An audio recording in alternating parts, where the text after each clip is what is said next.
Hey, before we begin, what are you doing right now? And why is it not giving us 5 stars on Spotify or Apple or wherever you listen? Or if you're out socializing and not listening to a podcast, maybe you should be talking about us. Just share with your family, your friends, your frenemies, your enemies, your coworkers, everyone.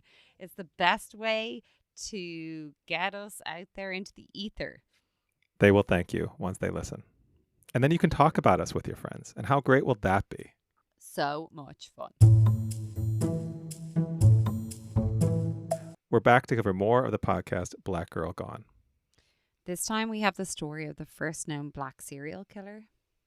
And then the story of a 12-year-old girl who went missing when she was 9 months pregnant. We're elevating stories that don't often get told on this episode of So Much Crime, So Little Time. Welcome to So Much Crime, So Little Time. I'm Jeff. And I'm Dee. And this time we're going to talk about 4 episodes of Black Girl Gone. So this show usually just has 1 or 2 episodes on each case, so we picked a couple pairs of episodes to give you an idea of what it covers. If you want to go to listen to those episodes before listening to our discussion here, they are... First off, a 2-parter that came out in April of 2024 that is called The Victims of the Charlotte Strangler. This is the story about a serial killer from the early 1990s. And then from October and November of 2023, a missing person story, The Disappearance of Selena Mays. That one also has a special Afterthoughts episode where Amara and her co-host Jason share their thoughts on the story. We will link to all of these in our show notes, but for now, let's jump in.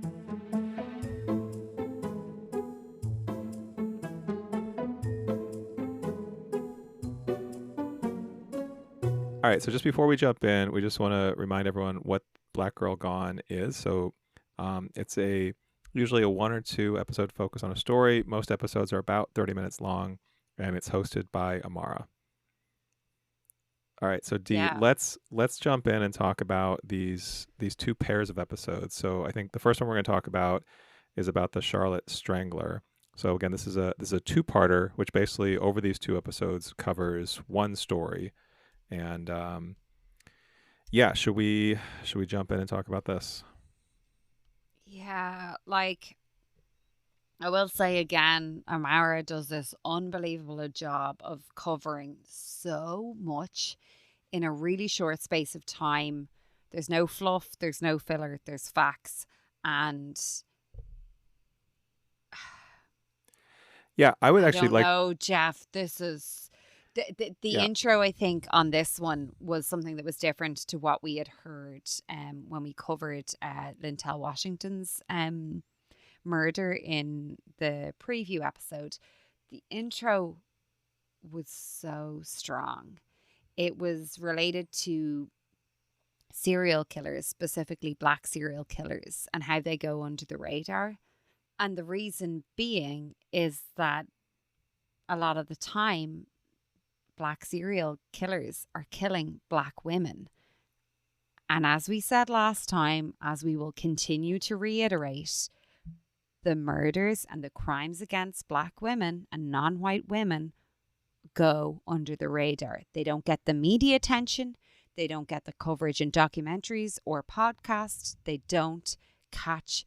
Do you know what I mean, though? Like, that it doesn't. Like, it was. I've heard this time and time again when they report on all of these different cases about white women. I've seen it so many times. yeah.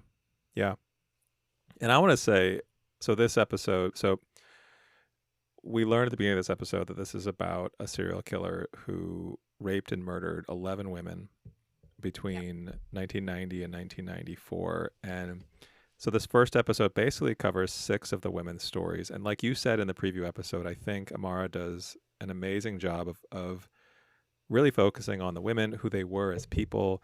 I mean, in the span of 30-ish minutes, she humanizes each of them. She talks Yeah. about their childhood. She talks about how they came to be in the Charlotte area for those that weren't from there. She talks about what they were studying, where they worked, a little bit about their families. Like, we get that for each and every one of them. We get a little sentence about who they are as a person, like what their soul is like, what their vibes are like. Sweet, shy, studying to become a paralegal for Shauna. For Audrey Spain, it's strong-willed and self-assured. For Valencia, it's like happy, like about to graduate, like really happy in Charlotte with her life. There's so much we get about them, like even in like a sentence or two. She makes sure to give us them Yeah. outside of the murder. Yeah, in addition to what you said, we hear about, like, we'll hear a quote from someone who knew them, who describes how they were as a child, or how they were in high school, or we hear about their majors. Several of them were studying at community colleges. Michelle Stinson was studying graphic design, had 2 kids. Vanessa Mack had 2 young daughters. She worked at Carolina Medical Center. Like, yeah, we hear just enough about each of them to get a sense of who they were as people. And again, this first episode, part 1, is all it is 6 women's stories. Murder after murder after murder. But building in that like allowing us to feel the person, like to engage with the victim, to engage with Caroline Love and Shauna and Audrey Spain and Valencia and Michelle. Like, we get a little bit about them and we get the murder. And we obviously we know that this is about a serial killer. We know that these murders are connected. We know, like, this is the hindsight is 20/20 effect. And so we know when we're hearing about the second one that it's going to be the same person who killed the first one. And so we can draw those connections easier. Mm-hmm. But this was the fact that we get to the fifth one, which is Michelle Stinson. So just to, and maybe just to add a couple of details. So the first one that we hear about, so they're not told exactly in the order that they all happened, but we start with June 1992. Caroline Love it's quite a pivotal one as well. Yeah, so Caroline Love was 20 years old, worked at Bojangles Restaurant, which is a regional chain. So June of 1992 is when she was killed. Do you want to talk a little bit about her? I just, like, what stood out to me about the telling of this is, like, she's walking home. And I was thinking, because I knew this is about, like, a serial killer, and I was like, well, she's going to be attacked on her walk home. But no, her cousin saw her, like, drove her home. They did everything right. He watched her go into the apartment. He didn't drive away when she's at the door, when someone could come up. He did everything right. Yeah. She did everything right. Which is going to be the pattern. She had a roommate. Here. Exactly. Because they're all, and that is part of the pattern. They're all murdered in their homes. They're all murdered with no sign of forced entry. Yeah. So, many of them have roommates, have children, have other people either home or nearby who, and most of the times what happens is they don't show up for work, right? They all have jobs. Yeah. They all don't show up for work. They have caring managers or fellow workers who are like, this isn't like them. This is out of character. These are responsible women who, most of them are young. They are both going to community college and working jobs at places like Taco Bell or Bojangles or wherever. And people who show up for their shifts. And when they don't show up for a shift and don't show up for a second shift, people get worried. So yeah, Caroline Love, I will say it's unfortunate, obviously, how we're dealing with these 4 episodes. I want to state, like, we're looking at, like, the format of Black Girl Gone in general. It would be great to be able to delve in and, like, retell the stories of each of these women. I do feel like everyone should go and listen to these 2 episodes to really find that. But our focus here is to see, like, does the format of this podcast, like, should it speak to you? Should it be something that is on your, like, every time they release an episode, I'm going to listen to it? Yeah. And so if we skip over the bits of each woman, it is, as I said, it's focused on, like, does this podcast, like, does this format, like, work for you? Does it stand up to our preview where we thought that the women were front and center and there was a really amazing balance in such a short space of time where we've a lot of facts, but we've a lot about the women. And I feel like she does a really good job of this here. I think that's right. I totally agree. I think, and we talked in the last one about how she doesn't editorialize. She doesn't the give. Italian in you, like all the the I'm hand doing a lot of movements. yeah, a lot of hand motions in this one. That's not going to come through in an audio medium. No. Um, Amara presents the facts, right? But as this builds, I think the nature of this story, by the time we get to the fifth one, which is Michelle Stinson in September of 1993, so she's the fifth victim with a very similar profile. Um, Amara does acknowledge, like, again, these women were all killed in similar ways. There's differences in these stories, right? Like there's one there was a fire, and they thought was an accidental death through the fire. Caroline Love's body was actually not found. That was a cold case. The first couple were cold cases, effectively, and like different. There weren't any connections drawn. And by the fifth one, there's still no pattern. Like the police still aren't seeing this as connected in any way, and that's going to continue, which is so frustrating. It was kind of, as you said, like there was no clear pattern, but looking back in hindsight, there was like, the serial killer was obviously like intensifying as things went on. The thing, like, obviously we can see the pattern in hindsight, but really there was like an escalation in the murders. It was like there was like a testing of certain elements of things. Like at the start, there was a lot of like washing of the bodies. Obviously, we know by the end that he's dumped a body or two. Like there's a cold Yeah. case. But there's like an escalation, like even to like the towel around the neck. I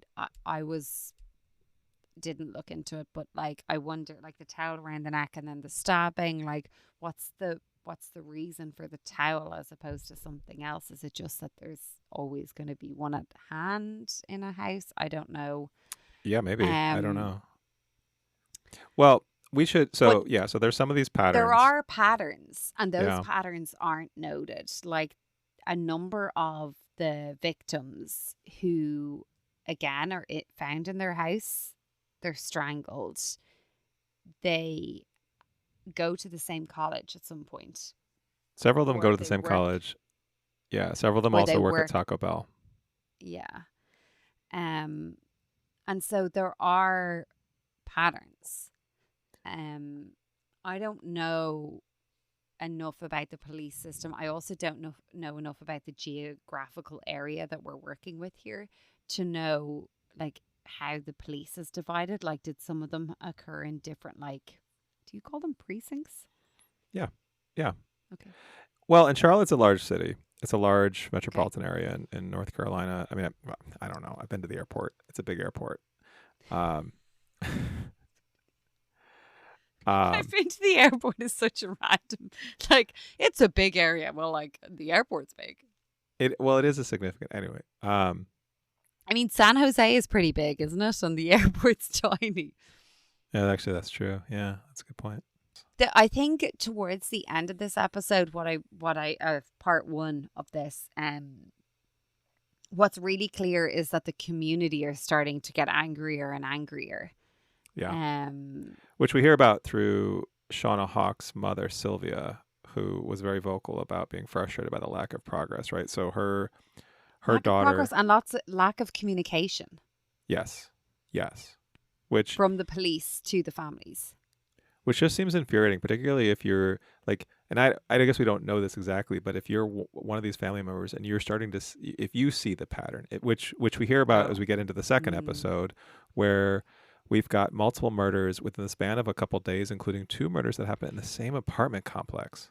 Well, they do say this towards the end of part 1 is like in 1994, like everyone's eyes are on this because there's 4 women murdered, 3 in the space of 3 days. So that's how the part 1 ends. And Right. we move into part 2 then. So we start with part 2, like hearing about Brandy Anderson. Yes. She has a 10-month-old son with her boyfriend, Verness. And she's 18 years old. 18 years old. She had to drop out of high school, but she'd gone back to get her to graduate from high school. She's actually on the phone to her cousin, which is a really important point here. She's on the phone to her cousin when someone knocks at the door, and the cousin hears her say, like, hi, lets the person in and says, lock the door behind you. Presumably, she then says to her cousin, like, I'll call you back. Someone's here, Right. whatever. Yeah, that's a But key detail. it is, and this particular incident, this particular murder is key in elevating both the police and their interest in the case, as well as the anger in the community. Because when Verness, her boyfriend, comes home from his night shift or his late shift, he basically finds Brandy dead on the bed, towels around her neck, but he also finds their 10-month-old baby with shorts tied around his neck, trying to gasp for air. Luckily, her son survived. I'll just say that right now. There's no need for hanging on to that. But the fact that the child in this case was also attacked increased the focus of the investigation. And just to note, we didn't go into the details before, but there were kids involved previously. Kids who were like asleep when murders happened, kids who were right beside the body after the murders happened, kids who were like in the other room, like left on their own. Nobody knows when someone's going to come and help them. Like babies, kids, babies, you know.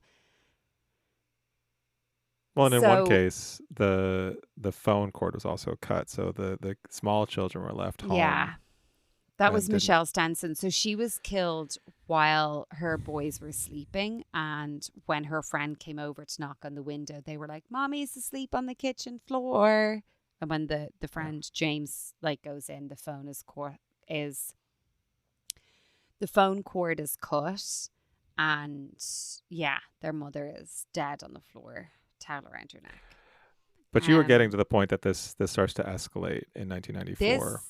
I mean, when you look back, it was escalating the whole way through, but that is the biggest escalation. The attempt to strangle the 10-month-old baby. Sorry, can't deal with that. That is that's when police are like, okay, like something is wrong here. And what's interesting, in the podcast they go next to another murder, but what actually happens is before they find this last body, who's Betty Jean, who her family call her Susie, the police have a meeting to discuss the similarities between all these murders. Finally, they get together and are like, actually, maybe this all like is connected. Yeah. But anyway, they get a list of people that the women might have allowed to go into their apartments, because like there's no forced entry. So that's their first thing. And then they obviously realize that Betty Jean, or as her family call her, Susie, is found dead. She's actually found dead in the same apartment block as Brandy. Yeah, and so Betty is actually the second to last victim in the kind of sequence of events. There's one more after her, but Deborah, sorry, yeah. But before she's found is when the police start getting on his tail. Yeah, and when you think about it, and obviously this is easier for us in hindsight, and we know the outcome of this, but the fact that none of these cases, there was no sign of forced entry in any of them. So the one of the things that links them all, aside from the fact that several of them worked at Taco Bell or went to the same college, is that it's seemingly all these crimes were committed by someone who knew all of these women, right? Like there's someone they trusted and they were willing to let into their homes. So should we get into the way that this was solved? Yeah. Yeah. So for Betty, her car was stolen. And the police find the car 2 days later, and they search it for prints, and they find the prints of Henry Louis Wallace. Well, yeah, so they find multiple prints, but they cross-check that against the list of people that the women would allow into their house. And Henry Louis Wallace is one of the people that are flagged. And one thing we didn't mention, Jeff, is Henry Louis Wallace. I can't say his name fully. Your man. He doesn't deserve his name to be said. No. The murderer's connection to Caroline Love, who is, it turns out to be maybe the second victim. The first one that we hear of in this podcast in part one. Right. Wait, what is this So connection? he, at that time, is going out with, Oh, right. going out with, Her sister. he is the boyfriend of her roommate, Sadie. And it transpires that basically Caroline Love was dropped home by her cousin to her door. He watched her go in, and Sadie wasn't there, but her boyfriend was. The boyfriend was in the bathroom. She sat down on the couch, started watching TV. He comes out, gave her a kiss on the neck. And she said, "If you don't do that again, I won't tell your girlfriend." And instead of saying, okay, he put her in a chokehold, raped her and murdered her and dumped her body. Yeah. So, sorry, did I go too far into the story there? But that is who he was. Yeah. So the base of the second half of the second half of the Charlotte Strangler part 2. yes, we basically go through once the police arrest the suspect, they find out how all the victims knew him, and the evidence all kind of falls into place. They ask him to write down a list of who he killed, and that's where two more earlier victims come out. There's Sharon Nance and Tashonda Bethea, who was a high school student. Sharon Nance was disappeared in May of 1992, so this was before the first one we hear about. But he admits to all of these, I think, or most of them. Yeah, and I have two things to say. First of all, he was found in his friend's apartment, hiding in the bath. Yeah. Where some of his victims happened to be found, which was in the bath. He's obviously a fucking coward, among lots of other words, adjectives that I could use to describe him. But also, he does own up to things seemingly fairly quickly. And I will say, I think that is a good thing. It's a good thing for bringing closure to the families. Yes. I think, to have sort of the definitive end to the story. But in hindsight, though, I think one of the things that I found most reprehensible about this is that, yes, he knew all of these families. He was related in different ways to them. He had worked with some of them at Taco Bell. He went to at least one of the funerals. Shauna's funeral, and gave condolences to her family. Which is, I think, in retrospect, just horrifying. The cops also did apologize to the community, but still, this is a pretty big failure on their part, where they didn't connect the dots sooner. They didn't pursue this faster. They didn't stop him sooner. Yeah. What else do we have to say about this one? There's two other things I'd like to say. First of all, obviously so much of this is just kind of baffling is not a strong enough word. It's just so hard to get into the mind of someone who does this.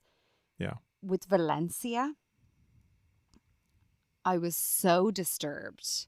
I was disturbed by all of it, but I was very disturbed because he's like, "Oh, she was like my little sister." So you put her in a chokehold and you rape her and then you murder her? What? Like my little... And then with Brandy's son, the reason behind the shorts is, and trying to strangle her 10-month-old son, is because he wouldn't stop crying.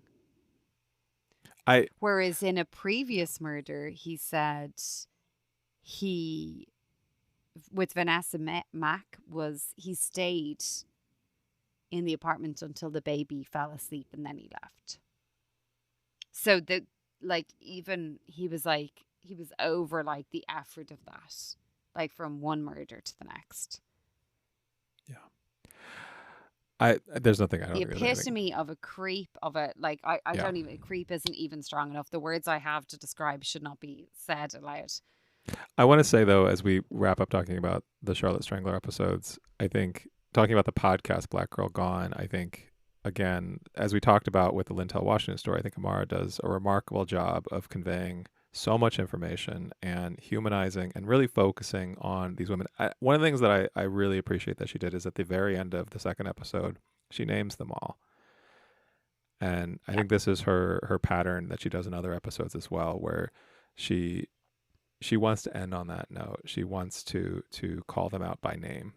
And I think that's a really powerful way to end. I think it each time, like in this one, there's so many names, right? There's so many names. There's so many names, but she doesn't skirt on the names. She doesn't skirt on giving them each their you know, their space. Well, should we move She's from really talented, Amara. I want her. I want to add her to the list of people I want to sit down and have a drink with, but like a proper chat with. I'm sure she's good crack too, but also I really want to like just chat with her and like hear. Well, okay. So that's a good segue story. because we're going to get into that with the second part of our second pair of episodes. Yeah. So the second episode, our second set of episodes is around Selena Mays. So the disappearance of Selena Mays. So this is a missing case. This is not a confirmed murder, though that's the suspicion. And so this is a two-parter where the first part is the story and the second part is an afterthought show, which is something that Black Girl Gone has done more recently. They didn't always do this, but it's a chance for Amara to kind of provide reactions, to respond to some listener questions, and just kind of talk more kind of an unscripted way. So we should talk both about the episode about Selena Mays, and then I want to talk a little bit about the Afterthoughts episode, just as like the concept of it and what we get from that, because there's some interesting things that we get in that we didn't get in the first episode. Yeah. It's going to be a tough one. This is a brutal story. And this is a story. And I don't think I've ever heard a story like this. So I don't want to spend a ton of time on this because I think it's both, because I think this is a story that I think some people probably have heard before, because this has made more news than some of these other stories. And it's also it's real rough. So do you think it made news more than other stories because her mother was white, or do you think it made news because of the fact that she was a 12-year-old girl who went missing when she was 9 months pregnant? That's a great question. I don't know. It's probably a little of both, but maybe more the former. I like if both of her parents had been Black, would this have been on America's Most Wanted? Maybe. I think John Walsh has done some good things for elevating stories. I think. I'm not I've watched some America's Most Wanted, not a ton of it. I don't know. Well, yeah, okay, so you alluded to this. Let's just quickly run through a couple of the key details here. I don't think we have to dwell on this, but so yeah, as you alluded to, yeah, go ahead. So she's Selena May is born into a situation where her mother and father are both like dealing with addiction. They have a very tumultuous relationship. They basically end up separating. When they separate, it seems like they both get clean. Yeah. Her mother gets clean, gets a job, is like working away, and Selena is living with her. Her father moves in with his sister, who's a pastor of a church, and seemingly gets clean too. He wants to like be bringing Selena over to the church and like to have some rights to her, and her mother is just not as interested in that. Can I say her mother? So Selena's mother, Lynn, thinks that the church is a cult. So she's really against. She vocalizes that, to her mother. She was 10 when they separated. I think that's correct. No, she was 10 when her mother died. I can't remember. Yeah, she's 5 when they separated. So Selena was born in 1984. Her parents separated in 1989, and then in 1994. So yeah, when she was 10, her mother died of a brain aneurysm. Yeah, she died very suddenly. So we're talking about the years we're focused on. And I think it's important to call it out, is when Selena is 10 and when she's 12. So she goes from her mother dying suddenly from a brain aneurysm when she's 10 to being 12, being 9 months pregnant and disappearing. Yeah. Yeah. And yeah, she ends up, so her father, CJ, gets custody of her. This is against what her mom would have wanted. This is against what her mom's family wanted, and it's possible that her mom's family didn't like CJ because he was black, like that's alluded to in this episode. But it's also like they knew that her mom thought that this church was trouble. Selena gets pulled from her school. She's homeschooled. She's has limited access to TV. Communal living. Yeah, so she's living in this home that's a communal home for people from the church, which is specifically called out. So her father, CJ, his sister, some cousins, her stepsister, I think, very closely supervised. And yeah, so this happens when she's around 10. When she's 11, she gets pregnant, and which is a story unto itself, I think. When she's 11 years old. And so she refuses to say who the boy is. She tells one story to the obstetrician that it was a 16-year-old who was not in her church. Apparently, we think. Yeah. Who's giving that information? And there's this interesting detail that her family, so her father and her aunt, didn't buy her any maternity clothes. Didn't buy anything for the baby. She's 9 months pregnant. They will not buy her clothes that will fit her big belly. Yeah. It's like a shame tactic. And then on December 15th, 1996, so she's 9 months pregnant, the family's at home. She heads off to bed. The last thing she says to them, according to them, is thanks for everything. The next day, I think it's her stepsister who goes, or her cousin goes to check on, like wake her up for breakfast, and they find that she's missing. There's some pillows under her sheets to like make it look like there was someone in the bed. And then the family waits for a full day before they report it to the police. Totally normal, Jeff, doesn't it?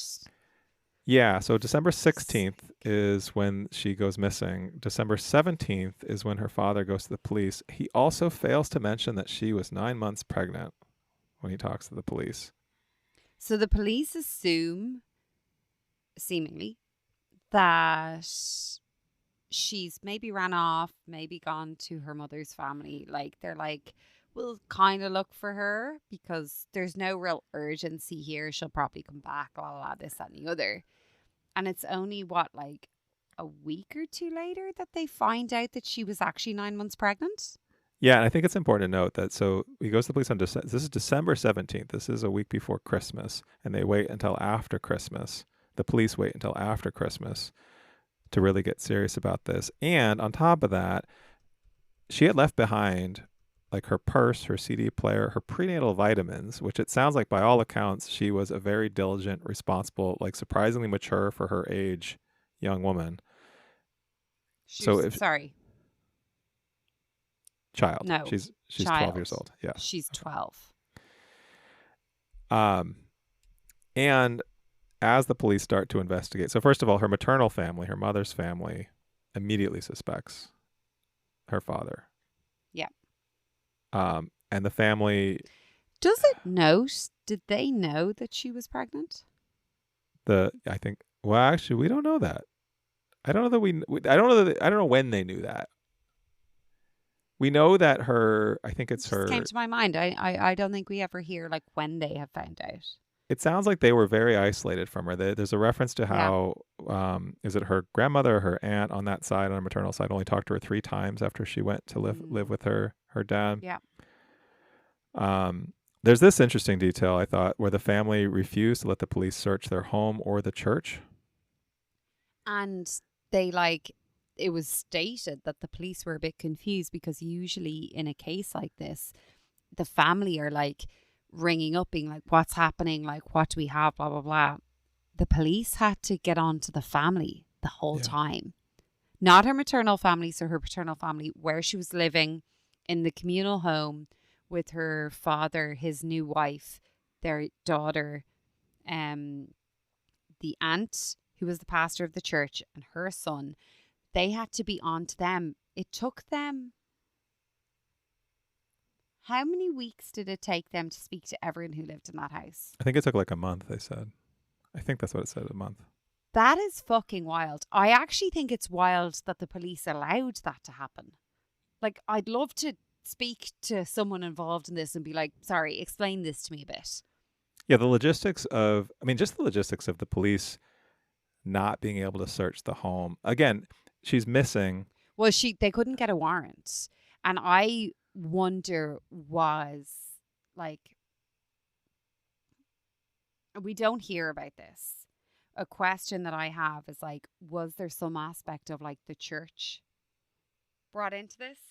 Because it wasn't just the family, it was the family and the pastor. Like, was she able to bring some sort of like, if you search my home, I might have like, I don't know, confessions from parishioners or, you know, something like church related.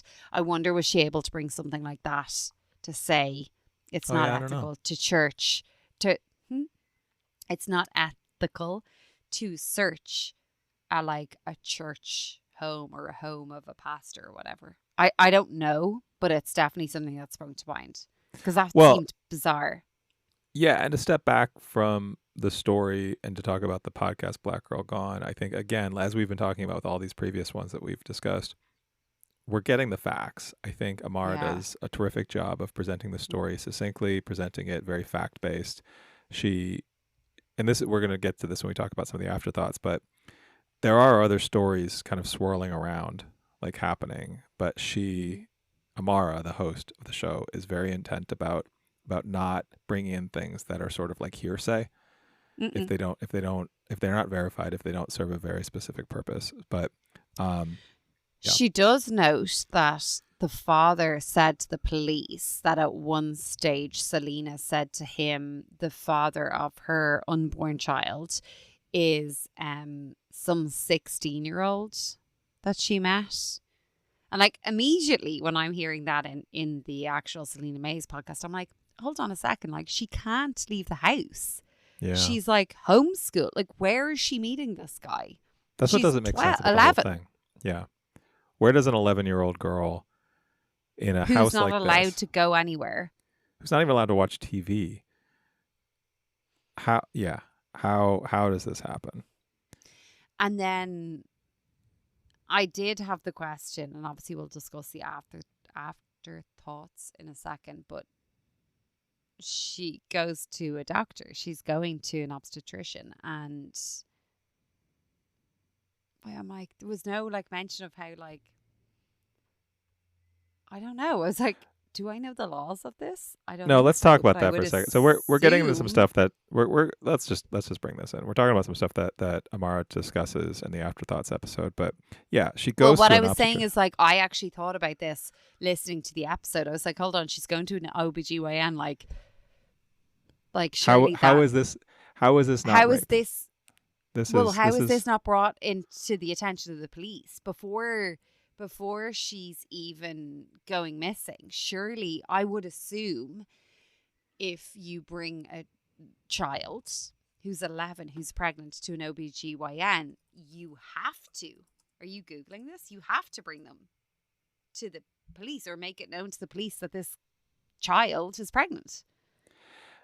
Yeah, I looked it up and now this is in my search history, but the age of consent in New Jersey where this happened is 16. She's 11 when she gets pregnant.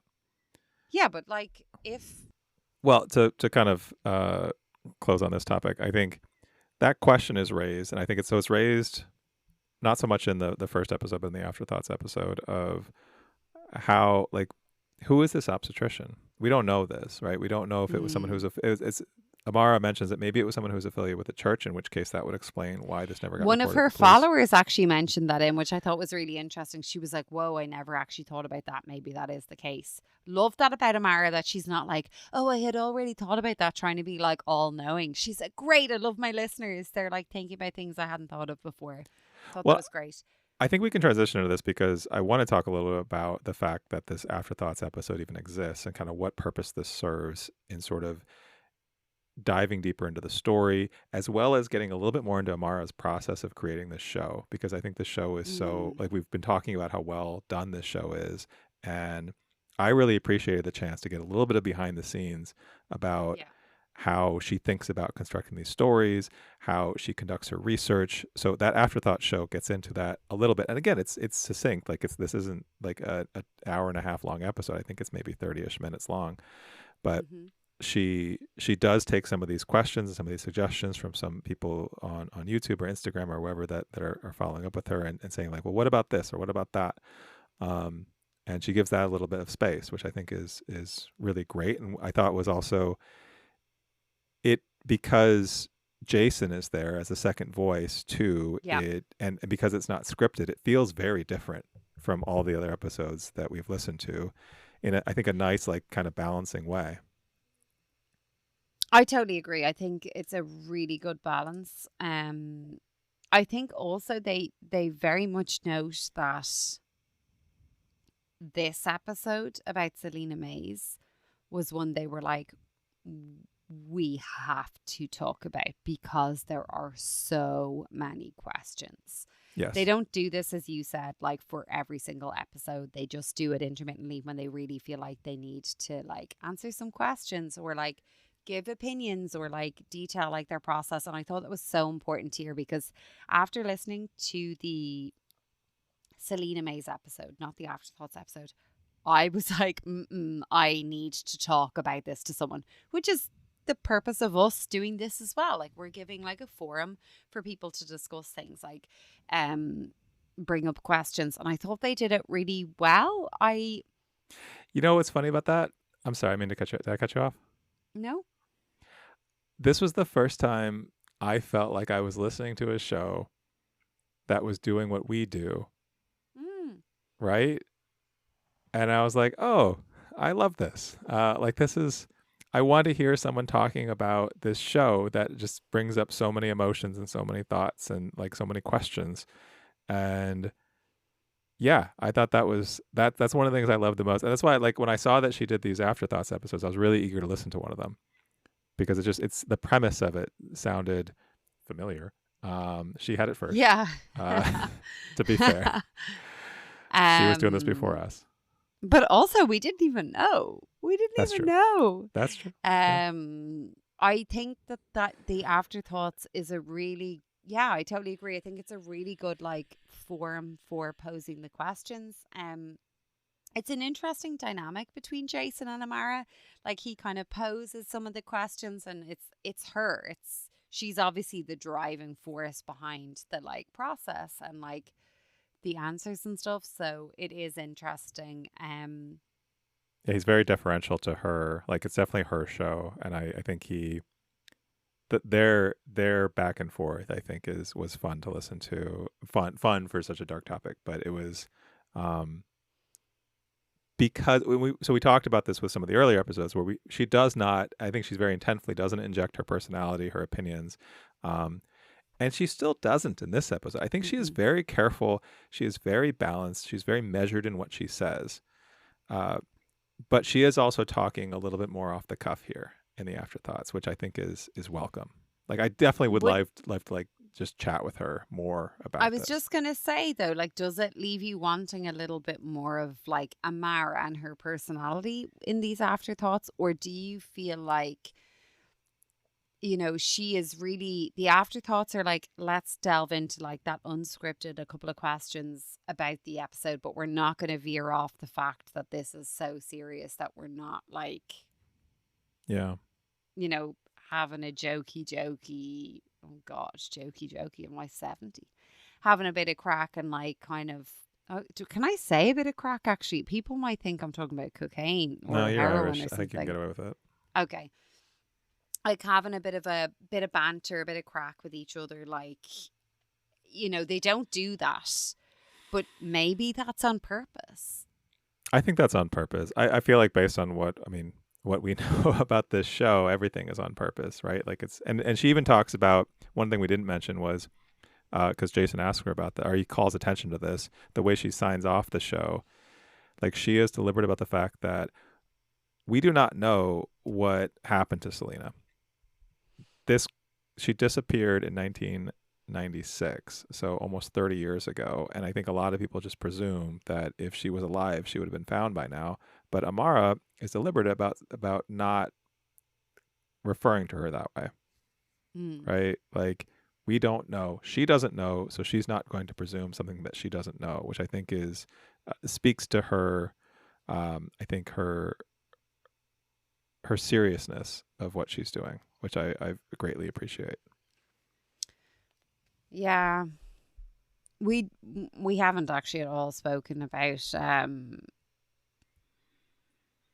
any of the potential fathers to Selena May's baby. Do you want to? Do we need to do that? Not really. I think it's okay if we don't. Okay. That's really grim.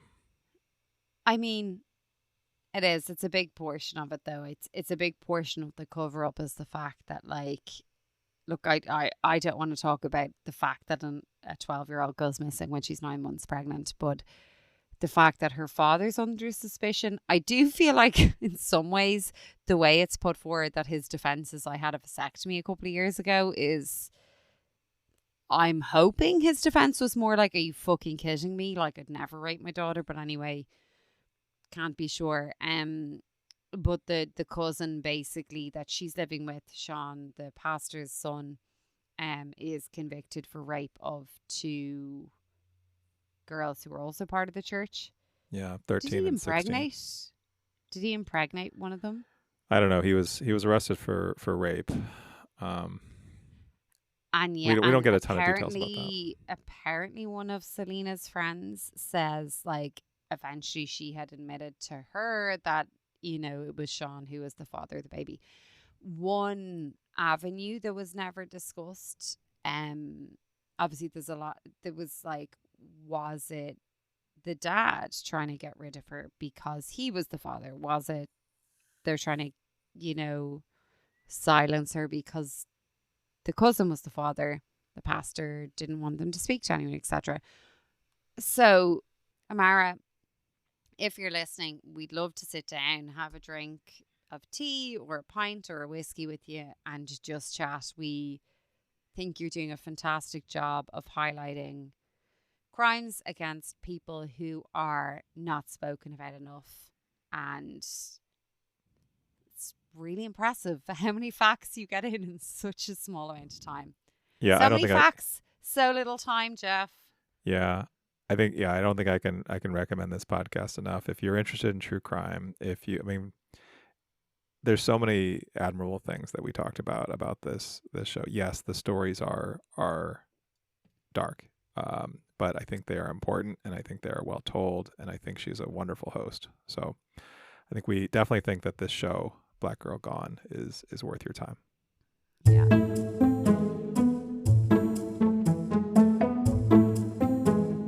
Next time, we're heading to a remote farmhouse in Wales. In 2019, a retired man goes outside late at night to fix his satellite dish. For no apparent reason, he's killed by an unusual weapon, a crossbow. Why would someone do this? And why a crossbow? And how did the police figure it out? We'll preview the BBC Wales podcast, The Crossbow Killer, on the next So Much Crime, So Little Time.